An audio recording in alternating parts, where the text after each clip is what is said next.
앞에서 환영을 받는 자가 없느니라. 이렇게 스스로 말씀을 하시면서 참으로 안타까운 슬픔, 그리고 실망감, 그리고 배신감, 이런 것까지 느끼는 그러한 말씀을 하시는 것을 보게 됩니다. 저는 오늘 이 문제를 고향 사람들, 즉 가장 잘 알고 있는 사람 아닙니까? 가장 잘 아는 사람이 그를 배척했더라. 그리고 가장 많은 일들을 경험하는 자들이 그를 배척했더라. 또 이후에 수많은 예수님의 기적과 표적들을 바라본 그 사람, 이스라엘 사람들이 예수를 배척하고 있더라. 저는 오늘 이 말씀을 생각하면서 가장 예수를 많이 알고 있는 오늘 이 시대의 교회가 예수를 배척하고 있지 않을까. 수없이 구원의 사건, 그러한 이야기들을 들으면서 오히려 그분의 마음을 제대로 이해하지 못하고 깨닫지 못하고 멀리하고 있지 않는가, 이런 생각으로 오늘 이 본문 말씀을 한번 접근해 보고자 합니다. 그래서 우리가 오늘 예수님의 친정한, 참으로 고향 사람들을 사랑했던 그 사랑을 쏟아놓을 때마다 교회를 그분의 몸처럼 사랑하고 그리고 그의 사랑을 쏟아놓던 그 사랑을 제대로 깨달아서 그의 마음을 흡족히 하는 이 한 주간이 될 때에, 그리고 그 말씀에 굴복되어질 때에 우리 주님은 예비하신 새벽 선물을 우리에게 허락하여 주실 줄로 믿습니다. 선지자가 고향에 환영받을 자가 없다. 여러분, 이 이야기는 일반적인 사람들 입에서도 종종 나오는 이야기입니다. 과거에 이 이야기는 많은 나라에서도 격언으로도 나온 이야기입니다. 그 격언들을 지금 예수님이 동일하게 사용하고 계신 겁니다. 그리스나 로마에서도 이런 이야기, 이런 문헌들에서 고향 땅에서 환영받을 수 없다는 그러한 이야기들이 종종 쓰여진 것을 보게 됩니다. 하몬드라는 박사님이 이런 말씀을 했습니다. 친근성이 오히려 경멸을 낳을 수 있다, 그런 이야기를 했습니다. 가까운 친근감이 오히려 그를 경멸을 하는 그런 상황과 환경으로 몰아갈 수 있다. 여러분, 가까울수록, 더 많이 알수록 우리가 어떻게 해야 합니까? 더 많이 알수록, 더 가까울수록 그를 예우해주고 공경해줘야 할 텐데, 인간은 참으로 이상합니다. 더 많이 알수록, 그리고 더 가까울수록 오히려 그에게 무례함을 범하고 오히려 경멸하는 그러한 경우가 너무나 많다는 것입니다. 가장 가까운 사람이 누굽니까? 부모거든요. 그래서 오히려 성경에도 내 부모를 공경하라.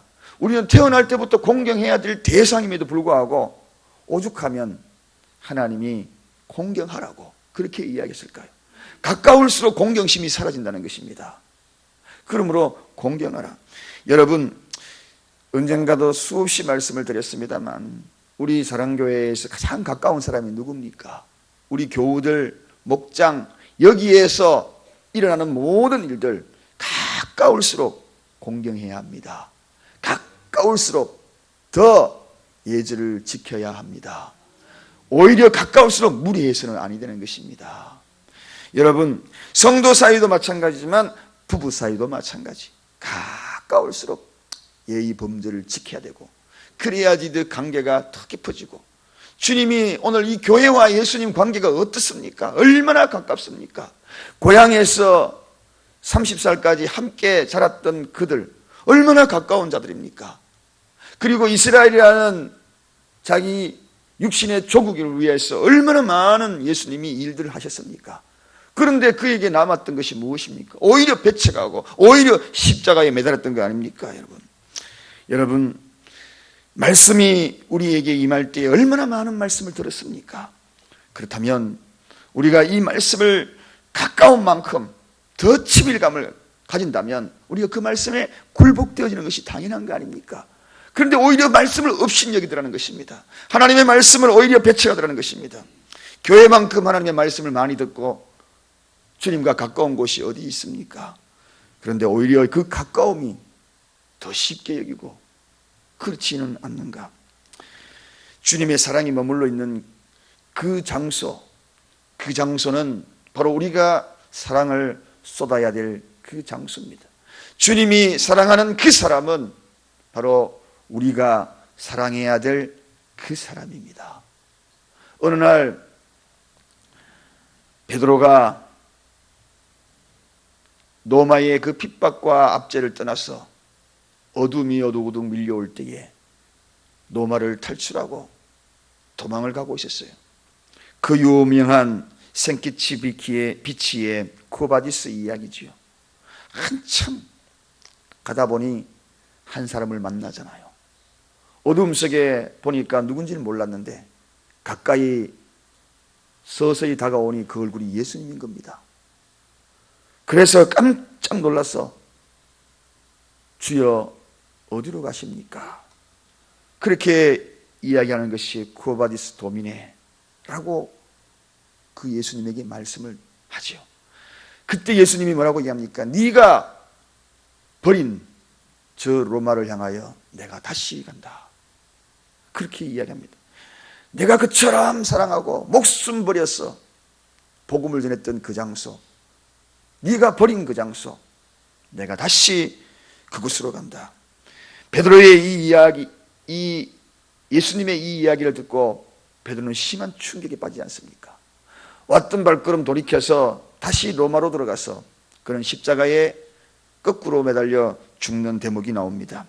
주님의 눈물이 있는 곳, 주님의 사랑이 있는 곳, 갈기갈기 찢겨 처절하게 고문을 당하고 했던 그 모든 그 환경과 상황들, 주님이 사랑했던 그 사람, 우리가 만약에 사랑하지 않는다면 주님을 배척한 것 아니겠습니까? 특별하게 우리가 배척을 해서 배척한 것이 아니라 내가 사랑하는 자를 배척한다면 그거 배척한 거 아닙니까, 여러분? 제가 어느 날 큰아들과 잠깐 이야기 나눈 적이 있었습니다. 아들이 사랑하는 사람이 생겼다. 그 이야기를 들은 거죠. 그래서 상담을 하고 또 이야기를 하고 과정 속에서 여러 가지 이야기를 들으면서 제가 마음속에 반감이 드는 그러한 이야기 대목도 있었습니다. 그런데 마지막 깨달은 것이 있었습니다. 그 이야기를 아들에게 던진 것이 생각이 납니다. 네가 사랑하는 사람이면 나도 사랑할 수 있어. 그렇게 그 이야기가 결론이 났어요. 네가 사랑한다면 나도 그를 사랑할 수 있어. 예수님이 사랑한다면 우리도 사랑할 수 있어요. 그래야지 예수님이 배척하지 않는 것이 아닌가. 여러분, 과거에 시골에 어느 날 가보니까 큰 현수막이 동네에 걸려 있더라고요. 그게 뭡니까? 대학에 입학했다고 환영 축 하면서 대학에 입학했다. 요즘은 대학이 하도 많아가지고 다들 대학에 들어가니까 뭐 환영하는 그런 현수막 잘 볼 수 없습니다. 시골에 대학 한 명 들어가면 축하한다고 현수막이 걸려요. 한 번은 시골에 차를 타고 보니까 초등학교에 현수막이 걸려 있더라고요. 어느 외국에 한인회 회장 되었다고 거기 현수막이 떡 그러더라. 축 그러면서 경축 뭐 나라의 시에, 그것도 자그마한 시에 한인 회장 축하한다고. 여러분, 예수님의 고향이 어디입니까? 바로 이스라엘입니다. 예수님이 오늘날 교회가 바로 예수님의 고향이 아닙니까? 선지자가 고향에서 환영을 받을 자가 없다. 이게 웬 말입니까? 경축하고 현수막을 걸어놓고 환영해야 될 이곳에 푸대접하고 있고 이것이 웬 말이냐는 것입니다. 그러면은 구체적으로 푸대접하는 것이 무엇인가? 앞에서도 이야기했습니다만 겉으로 하는 것이 아니라 중심을 다해야 하는 것입니다. 우리 주님은 중심을 보시는 것이 아닙니까? 오늘도 이 새벽에 나와서 우리가 찬송 하나를 불러도 중심을 다하여 불러야 합니다. 오늘 이 자리에 예배에 참석하여도 가슴으로 심령으로 예배를 드려야 합니다. 머리로 드리지 않는 예배, 그런 예배를 드리는 것이 주님을 배척하지 않는 것입니다. 오늘날 껍데기 예배, 껍데기 사랑, 이 모든 것들이 가만히 보면 알짜배기 알맹이가 없는 그런 모든 것들이 정녕 주님을 사랑하는 그러한 모습이 아닌 것을 우리 너무나 잘 알고 있지 않습니까? 마음이 없는 곳에 베풀어진 그런 사랑, 무슨 의미가 있겠습니까?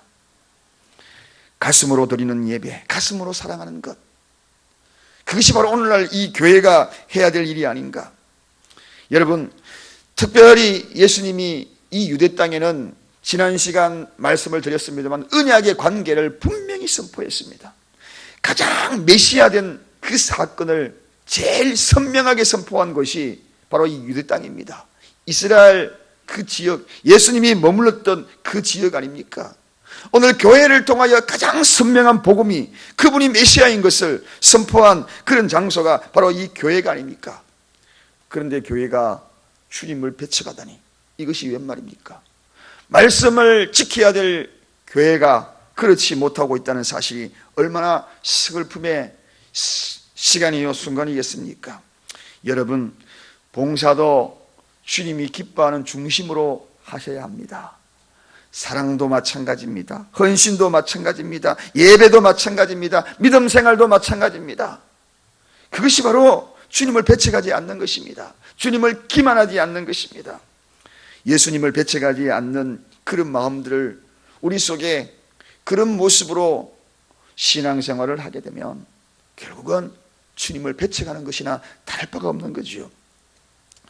제가 모교 전도팀에게 전도 나가기 전에 이런 질문을 언뜻 던진 적이 있습니다.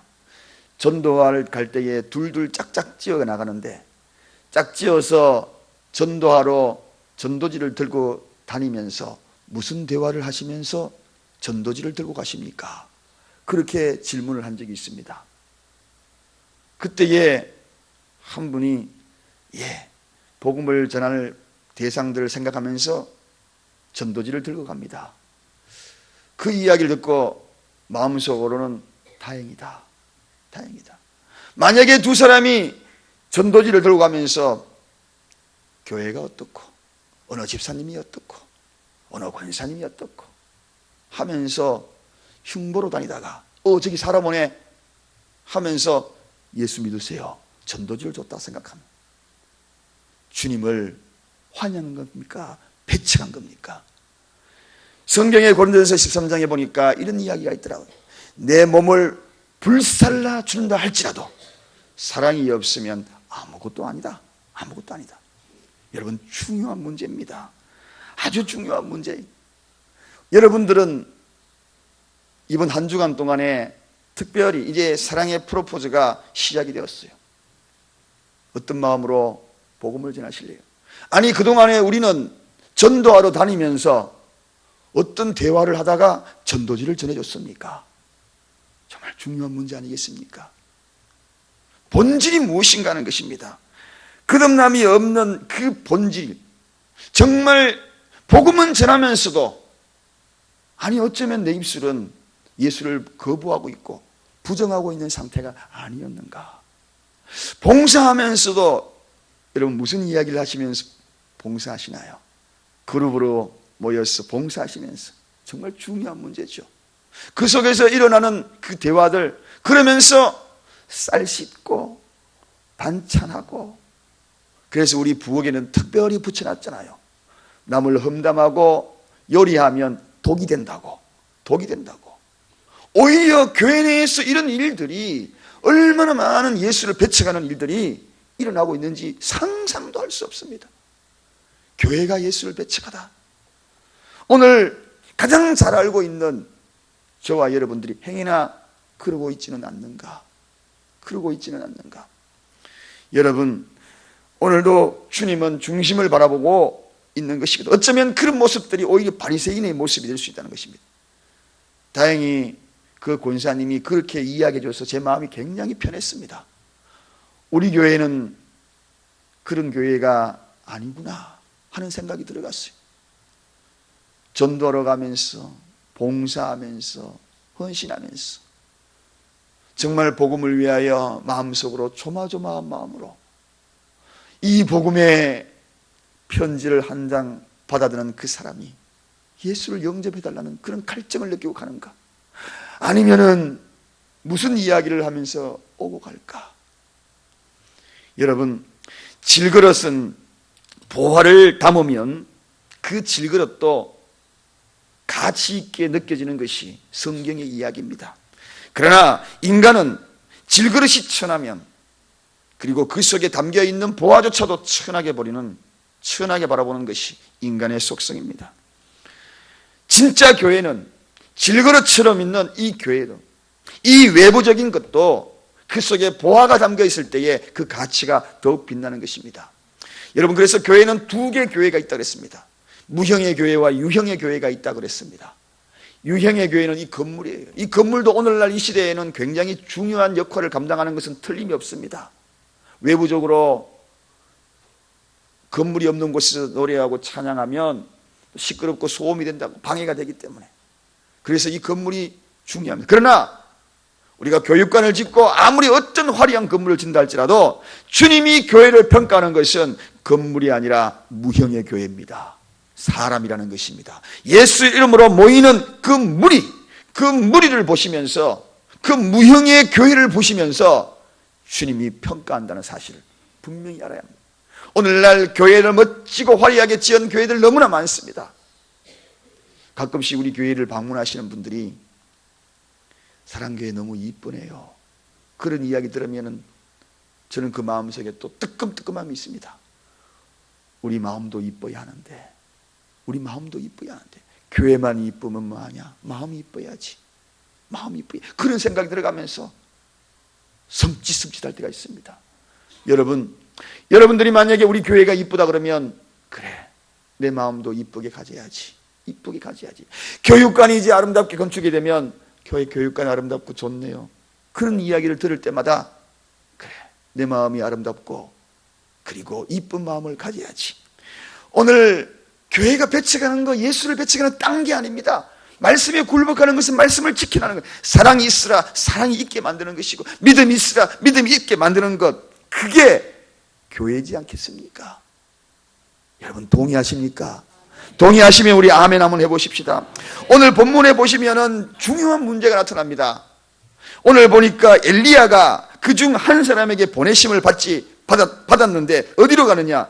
이스라엘 선민에게로 가지 않고 한 여인에게 가버리는 것을 보게 됩니다. 그 여인이 누굽니까? 여러분, 바로 사르밧 과부의 이야기입니다. 여러분, 이스라엘 백성들 당시에도 굉장히 가물었어요. 먹을 것이 없어요. 그런데 다른 사람에게 가지 아니하고 3년 6개월 동안 흉년이 들었는데 이스라엘에게 한 과부에게 갔다는 겁니다. 한 과부에게. 여기에 우리 중요한 해답이 있어요. 여러분, 바로 이 과부의 마음이고 이 과부의 중심이, 그는 예수를 배척하지 않았습니다. 그는 하나님을 배척하지 않았어요. 이스라엘 백성 중에서 유일하게 그는 주님을 사랑하는 자였다는 것입니다. 바로 그에게 찾아간 겁니다. 오늘 많은 교회가 있지만 주님이 찾아오는 교회가 되어야 합니다. 주님이 오늘 이 교회의 문턱이 높지 아니하고 성큼 들어오시는 교회가 되어야 합니다. 정녕 우리가 주님을 환영한다고 있지만 오히려 배척하는 교회가 될 수 있다는 거 꼭 명심해야 합니다. 이 말씀을 우리의 가슴판에 새겨야 합니다. 여러분이 이런 이야기를 할 때 너무나 마음에 와닿습니다. 정말 복음주의가 되어야 되는데 율법주의가 되어서는 아니 되는데, 거기에 궁금해서 따님에게 물어봤대요. 믿음이 좋은 따님에게 물어보니까 그 따님이 엄마, 율법주의와 복음주의의 차이는 아주 쉽게 이야기할 수 있어. 그게 뭔데? 율법적인 신앙생활은 다른 것이 아니라 시어머니와 며느리와의 관계고, 복음적인 신앙생활은, 믿음은 친정어머니와 그리고 딸의 관계다. 그렇게 얘기해요. 그 마음이 너무나 쏙 왔는 거예요. 시어머니와 며느리 관계는 아무리 딸이라 하더라도 관계 때문에 시어머니에게 잘하는 겁니다. 시집 갔기 때문에 아이고 우리 시어머니 잘해야지 내가 혼나지 아니하고 그러지, 안 그러면 내가 혼나니까. 그래서 시어머니에게 잘하는 그 관계, 시어머니와 며느리 관계 때문에. 그러나 친정 어머니는 뭡니까? 어머니가 나를 낳았어. 낳았기 때문에 나는 당연히 마땅히 친정 어머니에게, 그리고 몰래 시어머니 몰래 친정 어머니에게요, 여보 우리 어머니 갖다 줘야지 하고 숨기고 호른. 그게 바로 복음입니다. 복음입니다. 사랑하는 여러분, 교회가 바로 이런 곳 아닙니까? 교회는 율법적인 그런 관계, 하나님이 벌 준다 그렇게 해가지고 교회가 겉으로만 행하는 그런 교회, 중심이 없는 그런 교회, 주님이 기뻐하시겠어요? 복음은 그런 것이 아닙니다. 친정어머니와 딸과의 관계죠. 그런 관계돼. 우리 어머니 나를 낳아서 어릴 때 시집와가지고 생각해보니 얼마나 그 사랑을 몰랐네. 멀리 떨어져 있어도 친정어머니 이야기만 하면 눈물이 쏟아져. 애기 놓을 때는 그저 친정어머니 얼굴이 제일 먼저 떠오른대. 그 이유가 바로 그거 아니겠습니까? 그건 그냥 사랑할 수밖에 없는 거예요. 그냥 이유 없습니다. 그냥 사랑할 수밖에 없는 거죠. 그 사랑 때문에 눈물 흘리는 것이 복음입니다. 복음입니다. 여러분, 교회가 바로 그런 곳이 돼야 돼요. 그저 예수님만 생각하면 우리는 그냥 사랑할 수밖에 없는 존재가 돼야 돼요. 그저 예수님 무서워서 사랑 안 하면 벌 받을까 싶어서 저 사람에게 내가 사랑을 주는 그런 관계가 아니라는 겁니다. 오늘 우리는 이 시대의 교회가 예수를 배척하다, 마땅히 환영하고 플랜카드를 들어야 될 교회가 배척하는 요소들이 얼마나 많은지, 집안의 탕자의 모습이 얼마나 많은지, 손꼽아 헤아려보니 주여 주여 외쳤지만 그 속에 교회의 예수님 배척하는 그런 음성들이 얼마나 많았는지. 사랑하는 여러분, 오늘 우리는 시어머니와 며느리 관계가 아니라 친정어머니와 우리와의 관계, 그 관계로 주님을 사랑하십시다. 그 관계로 사랑하면서 봉사도, 헌신도, 전도도 모든 마음을 가지더라도 사랑의 이야기가 마음속에 품어졌던 것이 그저 사랑의 향기로 뿜어져 나오는 그러한 우리 사랑교회가 되기를 원합니다. 더 이상의, 이제는 이러한 이야기들인 우리 교회에 절대로 뿌리 내리지 마. 제가요, 어느 분이 그러더라고요. 목사님 머리 파마했어요. 그러더라고요. 파마, 제 파마한 거 아닙니다. 제 원래 머리예요. 그런데 그동안 제가 머리를 좀 짧게 깎았잖아요. 군인 머리처럼 짧게 깎았더니 여러분 몰랐지요? 제가 밤 곱슬이라는 거. 그런데 이게 자라니까 서서히 오늘 아침에도 뒤에 제 아내가 머리를 막 이러더라고요.